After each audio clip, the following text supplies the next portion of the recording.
کبھی کبھی ایک سچ پورے گھر کی تقدیر بدل دیتا ہے، اور ضبط ایپیسوڈ 32 میں بھی کچھ ایسا ہی ہوا۔ بی جان کو ایک ایسی بات کا پتہ چلتا ہے جو صرف ایک راز نہیں بلکہ پوری فیملی کا فیوچر ہلا کر رکھ دیتی ہے۔ اون اور آئلہ کی زندگی ایک نئے موڑ پر آ کھڑی ہوتی ہے، جبکہ دونوں ماؤں کی پرانی دشمنی ہر گزرتے دن کے ساتھ ساتھ اور زہریلی ہوتی جا رہی ہے۔ کیا آئلہ کے دل میں واقعی اون کے لیے فیلنگز پیدا ہو رہی ہیں؟ کیا احتشام اپنی محبت کو بچا پائے گا؟ اور بی جان کا فیصلہ کس کی زندگی بدلنے والا ہے؟ آئیے جانتے ہیں۔ السلام علیکم ناظرین، welcome back to my channel.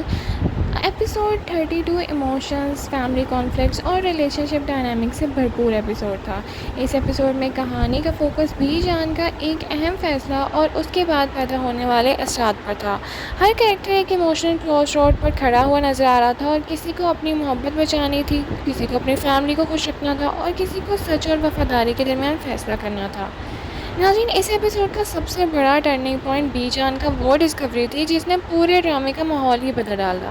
Be جان کو ایک ایسی حقیقت کا پتہ چلتا ہے جو اس کے لیے بھی ان ایکسپیکٹڈ تھی۔ یہ ریئلائزیشن انہیں فوراً ایکشن لینے پر مجبور کر دیتی ہے۔ ان کا انٹرونشن صرف ایک مشورہ نہیں تھا، بلکہ اس نے گھر کے ہر فرد کو اپنی پوزیشن دوبارہ سوچنے پر مجبور کر دیا۔ یہاں سے ایپیسوڈ کی اصلی ٹینشن شروع ہوتی ہے۔ ناظرین، دوسری طرف اون ایک بار پھر ایموشنل پریشر کے نیچے نظر آتا ہے۔ وہ ہمیشہ کی طرح سب کی خوشی کو اپنی خوشی پر ترجیح دیتا ہے، لیکن اب حالات اتنے سمپل نہیں رہے۔ بی جان کے فیصلے کے بعد اسے بھی اپنی زندگی کے بارے میں بڑا ڈیسیژن لینا پڑے گا۔ اس کا چہرے پر کنفیوژن اور درد دونوں صاف نظر آ رہا تھا۔ آڈینس بھی اس کے لیے سمپتھی فیل کر رہی ہے، کیونکہ وہ ہر وقت دوسروں کے لیے قربانی دیتا نظر آیا ہے۔ ناظرین، ایپیسوڈ کا سب سے انٹرسٹنگ ایسپیکٹ تھا آئلہ کا چینجنگ بیہیویئر۔ کافی عرصے سے آئلہ ایموشنل کنفیوژن کا شکار تھی، اس کا ٹرسٹ ٹوٹ چکا تھا اور وہ کسی بھی رشتے کو دل سے ایکسیپٹ نہیں کر پا رہی تھی۔ لیکن ایپیسوڈ 32 میں کچھ ایسے ہی مومنٹس دیکھنے کو ملے جہاں اس کے ریئیکشنز تھوڑے سے مختلف نظر آئے۔ ایسا محسوس ہوا کہ شاید وہ دھیرے دھیرے اون کی سنسیئرٹی کو سمجھنے لگی ہے۔ رائٹر نے سٹل ہنٹس دیے ہیں کہ آئلہ کے دل میں اون کے لیے فیلنگز ڈیولپ ہو سکتی ہیں، اور اگر ایسا ہوا تو کہانی کا ڈائریکشن پوری طرح بدل جائے گا۔ ناظرین، دوسری طرف احتشام کے لیے مشکلات کم ہونے کا نام نہیں لے رہی۔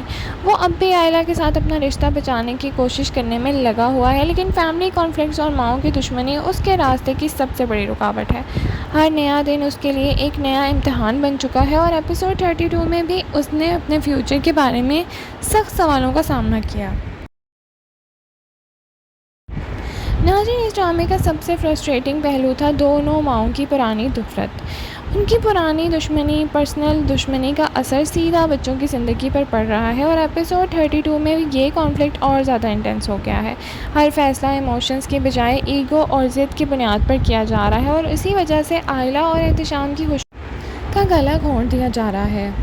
ایپیسوڈ کا سینٹرل تھیم لویلٹی تھا، اور ہر کریکٹر کو یہ فیصلہ کرنا پڑ رہا تھا کہ وہ کس کے ساتھ کھڑا ہے، فیملی کے ساتھ یا پھر اپنے دل کے ساتھ۔ ناظرین، بی جان کی انٹرونشن کے بعد یہ کانفلکٹ اور بھی زیادہ کلیئر ہو گیا ہے، اور لگتا ہے کہ آنے والے ایپیسوڈ میں یہ ایشو کہانی کا سب سے بڑا فوکس بننے والا ہے۔ اون اور آئلہ کے درمیان جو ایموشنل انڈرسٹینڈنگ ڈیولپ ہو رہی ہے وہ ایپیسوڈ کا ایموشنل ہائی لائٹ تھی، اور دونوں کے درمیان ٹرسٹ کا ایک نیا برج بنتا نظر آیا ہے۔ ابھی محبت کا اظہار نہیں ہوا، لیکن رسپیکٹ اور کنسرن ضرور نظر آ رہے ہیں، اور اکثر محبت رشتے اسی بنیاد پر کھڑے ہوتے ہیں۔ ناظرین، ایپیسوڈ کی بیسٹ سین کی بات کریں تو ہمارے خیال سے بیسٹ سین وہ تھا جب بی جان نے اپنی بات سب کے سامنے رکھی۔ اس مومنٹ نے پورے ایپیسوڈ کی ڈائریکشن ہی بدل ڈالی، اور ہر کریکٹر کو ڈیفیکلٹ ڈیسیژنز لینے پر مجبور کر دیا۔ تو ناظرین، اوور آل بات کریں تو ضبط ایپیسوڈ 32 ایک ایموشنل کریکٹر ڈرائیون ایپیسوڈ تھا، اور بی جان کی ڈسکوری، آئلہ کی چینجنگ ایموشنز اور فیملی کانفلکٹس کی سٹوری کو ایک بہت ہی انٹرسٹنگ موڑ پر لا کھڑا کیا ہے۔ آپ کے خیال میں آئلہ کے لیے بہتر چوائس کون ہے، اون یا احتشام؟ کمنٹ سیکشن میں اپنی رائے کا اظہار ضرور کریں۔ لائک، شیئر، سبسکرائب کرنا نہ بھولیں۔ Thank you so much for watching. اللہ حافظ۔